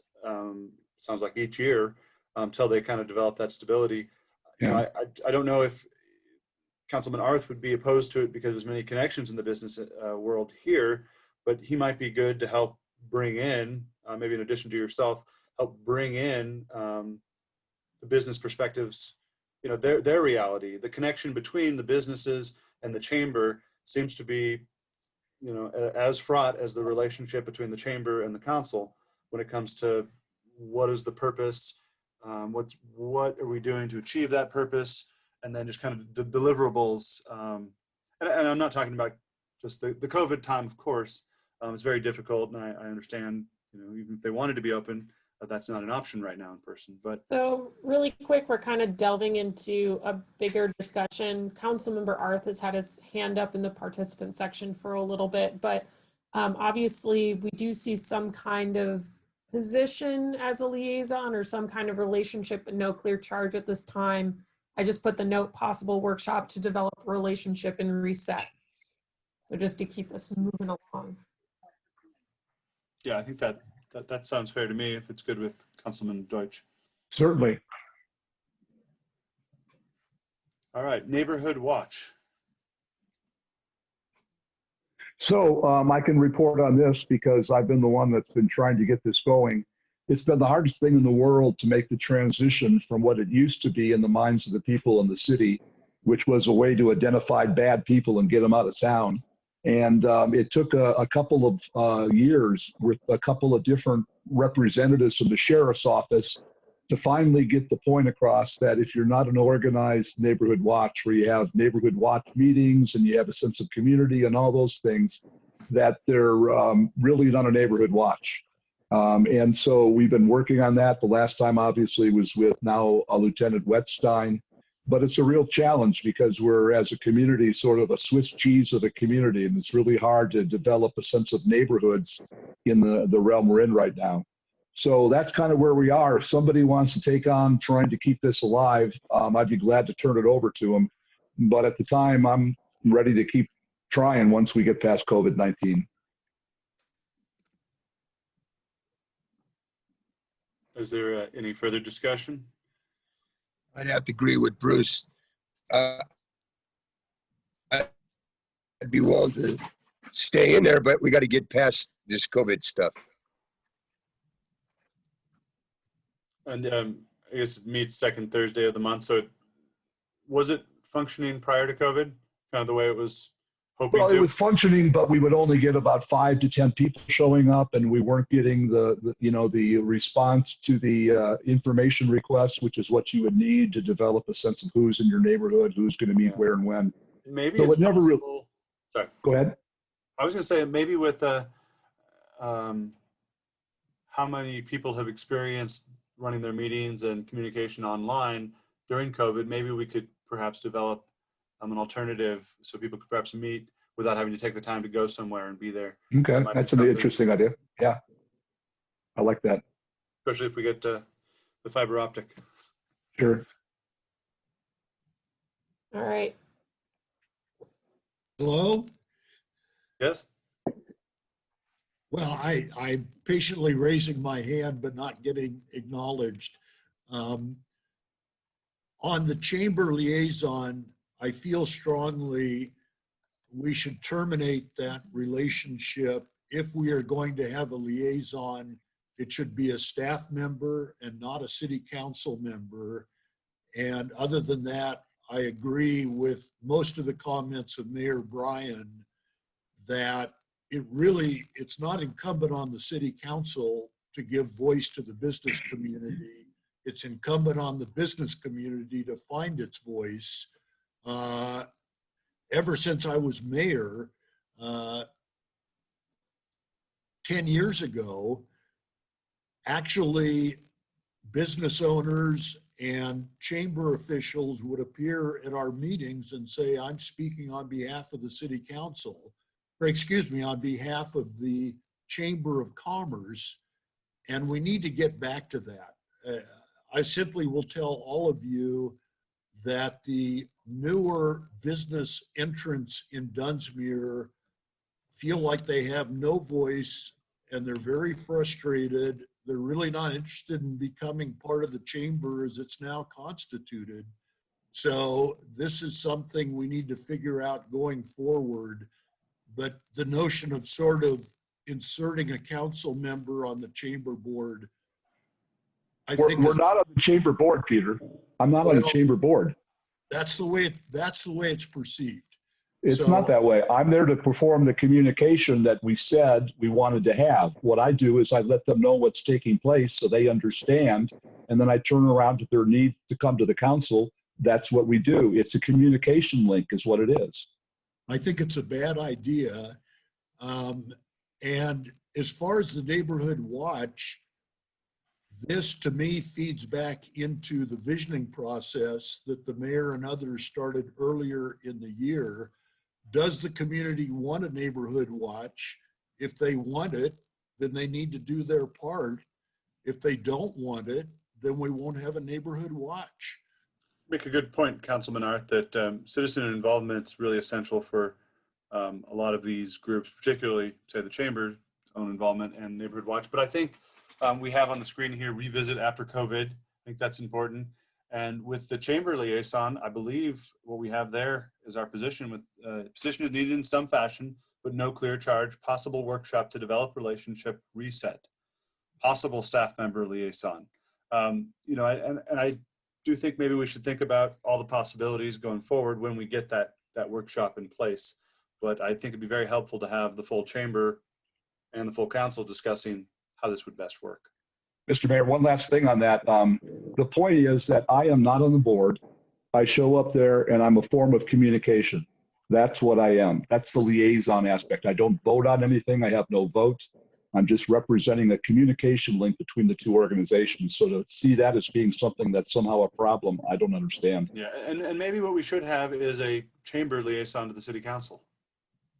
Perhaps. Well, the hypothetical, Councilmember Deutsch, is if the Chamber Board decides we need $25,000 from the city to do our thing, what position does that put you in? Do you come back and say, yes, they need it? No, they don't? What do you do? I communicate that what they've said. I don't vote on it. I don't have a review. I'm just basically being a liaison that says this is what's going on. It sounds as if both of you guys agree to us needing to revisit this and think about it. You know, there's a lot of, well, we both agree the relationship isn't everything it should be. And I think that's a good starting point. Let's think about this more. And it will be on a future agenda for us. And quite probably, I'm open to the idea of a Chamber Council meeting to discuss how we'd like this relationship to work going forward. But let's move on to the Mossberg Falls Trail and other recreation trails projects. Not meeting no established protocols, but it has been doing a great deal of work. Yeah, Big Dave and I were on kind of like a trails recreation committee, Mossberg Falls thing, and we never really met, and the committee kind of like fell to the wayside. But, you know, frankly, I think right now, from my perspective, city staff has taken over the Mossberg Trail project really well. And as mayor, I was just stepping in as needed. So I'll leave it up to Mayor Bryan if he wants me to continue to do that, or Councilmember Keisler or himself. You know, I think it's moving along without a lot of people being involved with that. And I'm kind of my philosophy is too many cooks in the kitchen sometimes ruins a meal. So I would be in favor, Councilwoman Lucchese, if you're open to continuing on and working with city manager on it, and you can report to us if Councilman Keisler is okay with that arrangement. I'm okay with that too. But if there's something up and she can't, I'd still, this is my people. I've been working on this since day one. I really just want to be in the loop, you know. I don't want to be one of the too many irons in the fire, but I do want to be in the loop.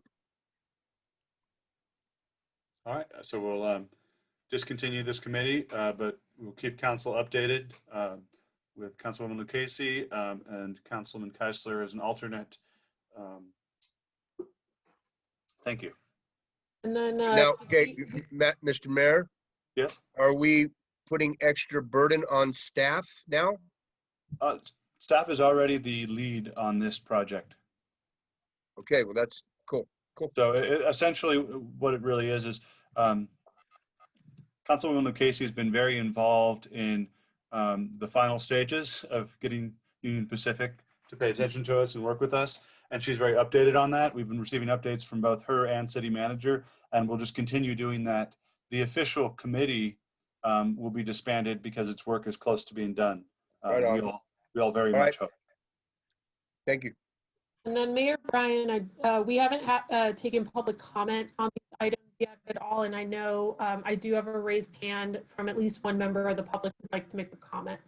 Certainly. Well, I think we finished touching on all the committees at this point. Councilmember Arth does have his hand raised for a question or a comment. Councilmember Arth. Well, the crossing the finish line on Mossberg Falls and a safe public trail has been before the city since I moved up here. And I would not disband the city's effort working with the sheriff's office to get Union Pacific to finalize this. If Union Pacific is committing to get the trail done in 2021, okay, you could disband the committee. If it's going to be another couple of years of rope-a-dope, then I go the opposite way. The city needs to get Union Pacific to get this project done, and they really have little incentive other than their liability. But for the city, we can't put up with this too much more. Well, I think what it's become, what I'm hearing is it's effectively become a committee primarily of city manager with Councilwoman Lucchese helping in that process.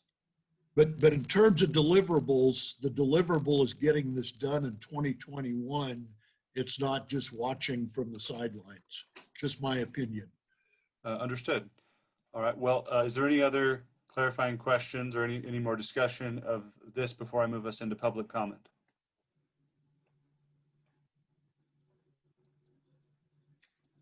Seeing none, we'll now move into public comment.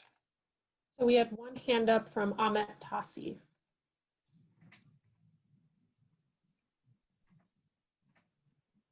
Councilman Lucchese, I'm going to pass on this. Okay, thank you. Thank you so much. Thank you.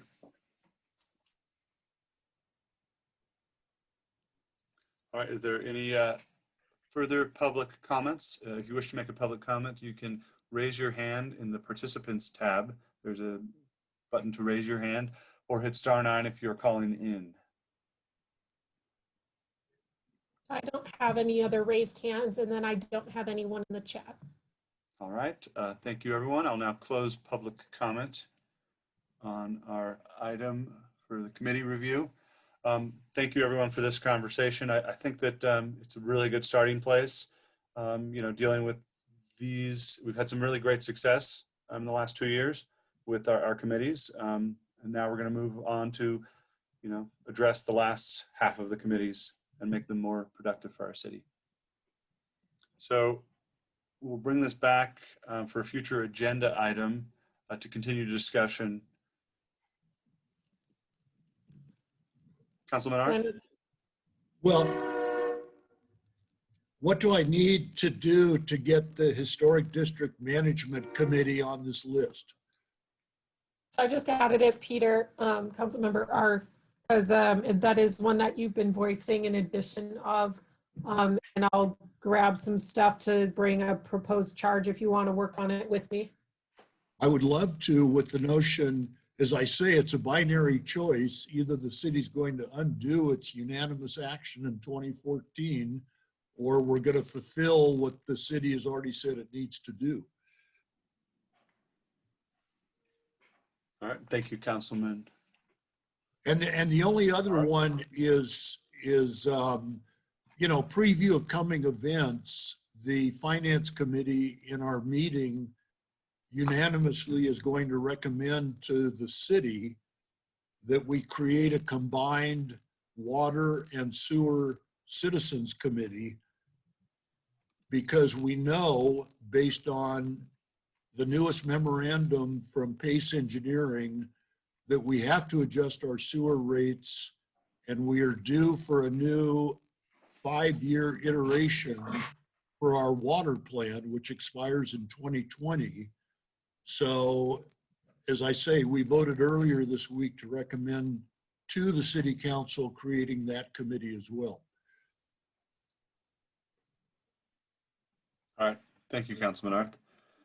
Let's move forward into item D, City of Dunsmuir transportation needs. I don't know whether Todd or Juliana, if you guys would like to, who would like to introduce this topic.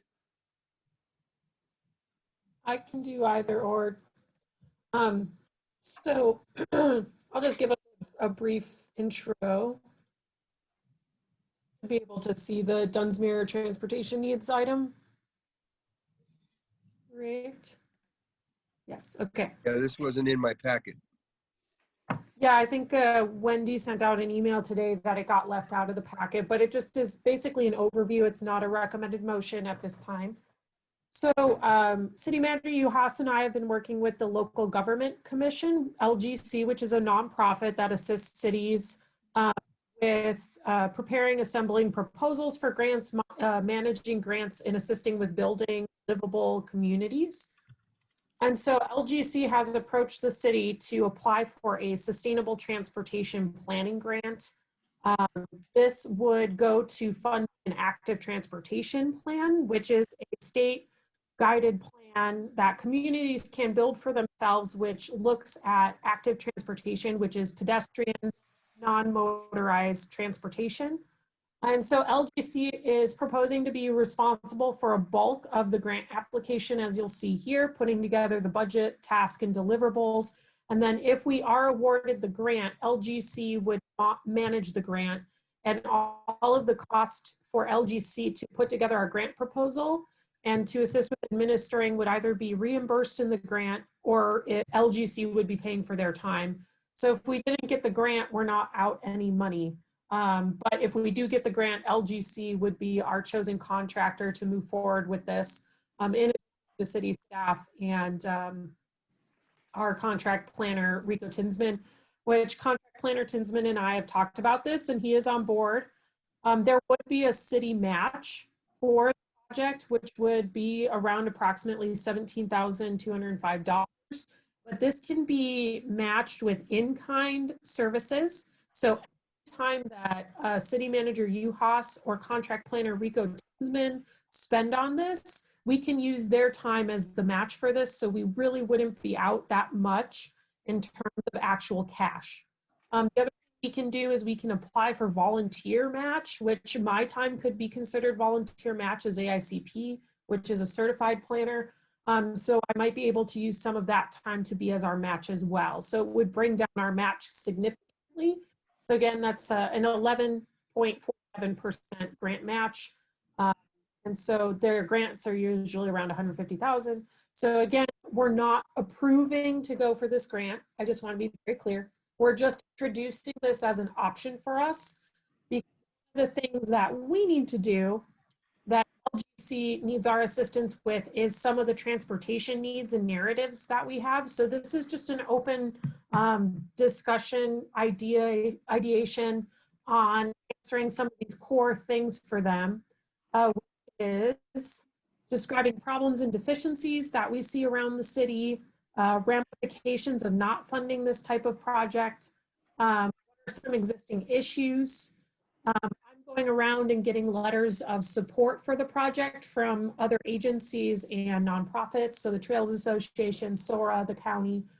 And then we're looking at if anybody has any photos of pedestrians, cyclists, themselves cycling, photos of current conditions would be really great as well. So City Manager Uhas already kind of went through and gave us a really good list of what he sees from his perspective. But I just wanted to have, you know, an open discussion with the council members on, you know, especially describing problems and deficiencies that we hope to address with a transportation plan. So in addition to active transportation, an ATP plan also looks at street designs to make them safer, to help with vehicle traffic as well. So that can be addressed too here. So that's basically just the item that we have for tonight. We can spend as much time or as little time on this as possible, but after the meeting, if certain things come up and you want to submit more information, this would basically be included in our grant application that would come back to council for approval. So if you think of something later, we can put it in here. But yeah, just introducing this tonight as a discussion item. Thank you. Are there any questions for Councilwoman Lucchese? I believe Councilman Deutsch is muted. Oh, let me. Councilmember Arth has his hand raised as well. Okay, I'm here now. Thank you. I just wanted to point out that with regards to the Local Transportation Commission, that one of the things that we're exploring is the idea of having a new model for the stage, which would have a express bus going up and down the interstate, and then having a local bus that would be riding up and down Dunsmuir Avenue throughout the day. One of the things to look at when you look at this would be to see if there might be some funding that would make that possible. All right, thank you, Councilman Deutsch. Councilman Arth, you have your hand raised. Well, I'm very excited by, again, the initiative taken. Doing something like this 10 years ago would be totally out of the question. But as we do our visioning exercise, start planning for the future of the historic district and the entire city, I think the mayor has pointed out several times, to be eligible for funding from federal and state sources, we have to have a plan. We have to convince the funders that this will serve the public, locals, and visitors. So if the travelers comes through, we're going to have transportation issues. The promotion of clean transportation, including bicycles and electric vehicles, charging stations. This is all very, very good for the city. And thank you for those that have set us on our way. One thing to note, so the ATP plan that we would create would make us eligible for the active transportation program, which is a state facilitated program with funding cycles every 2 years. So to get a sustainable transportation planning grant in this next round, we would apply for the grant in January, February. We would probably get awarded in about April, May. It'd be kind of a mad dash, but we would be able to have that plan in place to be eligible for this funding in 2022 when the next cycle happens. And just to give you guys an idea of what we're looking at, the ATP program, I don't think they have their totals that they allot out, but the ATP program in the 2020 cycle received an extremely high boost of funding from the state. And they created 2 separate pots, one for urban communities and one for rural. And so this is the one program that we would be able to compete with other small cities, which would make us more competitive individually, as opposed to, say, having to compete for competitive funds against San Francisco or Sacramento. So it is a really nice program for that, and they basically are looking at biking, walking, things like that. These things would definitely integrate into our tourism economy and creating some nicer places for visitors to recreate as well. So I think it's a really nice program, and this is the direction I advise City Manager Uhas and LGC of. If the council would like, we can definitely point LGC in another direction. I did have the stage option in here. I've been looking for grants lately, so I'll add that to my list. Good, thank you. That was kind of the thought process with going forward with a grant to put together one of these plans. But yeah, open for any other input you guys have.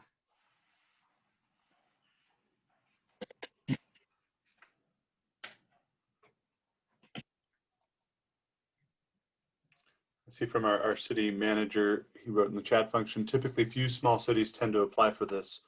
So even though it is a competitive grant for small rural cities, it looks like we'd have a good chance. And on that note, it looks like City Manager Uhas is muted. I got him. Yeah, and the really nice thing too about our area of Caltrans, so for our region or district, we don't apply, excuse me, we don't apply or are granted grant dollars on the same level as other Caltrans districts. And so for our district, which I believe is District 2, I hate that I don't know that because I'm managing one of their grants right now. Excuse me. One of the really good things about that is that they want to spend money here because we haven't been getting money in the past. So they don't want to really spend money on the Inland Empire anymore. They want to give it to areas that have historically not applied. And so we're actually really good looking for some of these transportation-based grants. And so that's why I think this direction would be good for us right now. And one other point to add to this is that given that a lot of the cities up here have small staffs, they tend not to apply. And that's what puts us in a better position as well. And once, if we are awarded, we have an active transportation plan in place, it makes us much more competitive for transportation dollars. Because you can get a roadway rebuilt on the notion that you are going to add an active transportation function because it's become such a priority.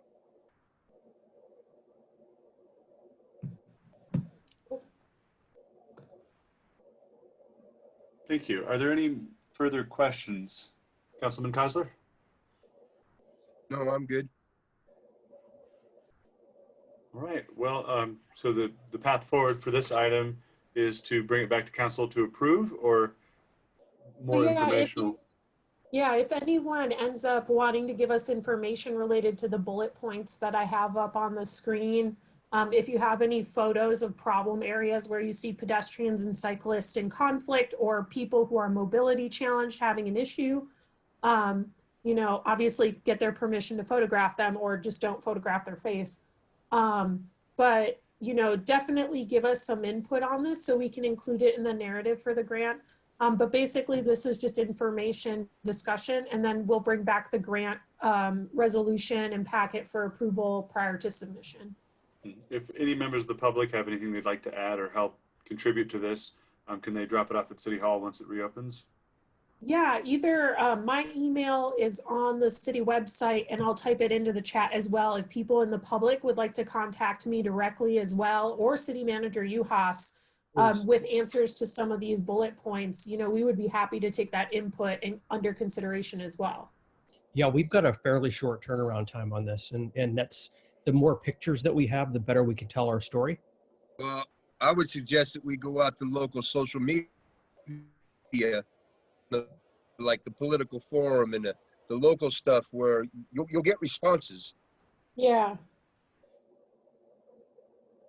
You want me to work that? I can work that. Bruce, yeah, you handle that. You're good at that. I'll work with you, Juliana. You give me a little description of what you want to say, and I'll make sure it gets out there. Okay, cool. Excellent. Well, if there's no further discussion, thank you so much. It seems like a really amazing opportunity. Councilwoman Lucchese, City Manager Uhas. We look forward to seeing where this goes. I think we'll move forward into future agenda items.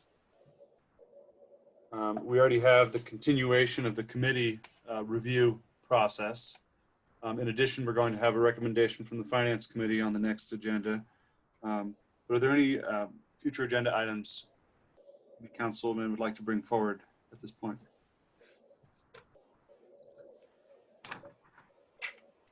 Well, I'd just like to clarify the request to have on the council. It's for the Collier Interpretive and Information Center, JPA. So I'd like to have that on an agenda coming forward. Yeah, okay. I have that for part of the committee review, but I have it as a separate item to appoint. That'd be great, yeah. And then I believe we have appointment of the short-term rental citizens at the next meeting. And then we have the city manager contract compensation for the next meeting. Right. And then I have to check if we have anything else ready to go. Okay. And that, just for everyone who's on here, that next meeting will be, what was it? January 4th, I believe. I think it's January 7th. 7th, okay. Councilmember Arth has his hand raised. Councilman Arth? Well, I think it was a productive meeting tonight on the committees, and I want to see how the Economic Development Committee shakes out in terms of its charter and its deliverables. But in the months I have remaining in my term, I am going to be pushing the city on ubiquitous broadband and on renewable energy issues. Nothing for the next agenda, but these are two critical issues for our economic development. Other cities, I would say, are well ahead of us on renewable energy products and projects. And broadband, we started a discussion with one of the providers in the area, but I'm not sure there's any go forward on that. So I'd like to be involved in both of those areas. That's all. Thank you, Councilman Ark. Are there any other future agenda items to bring up?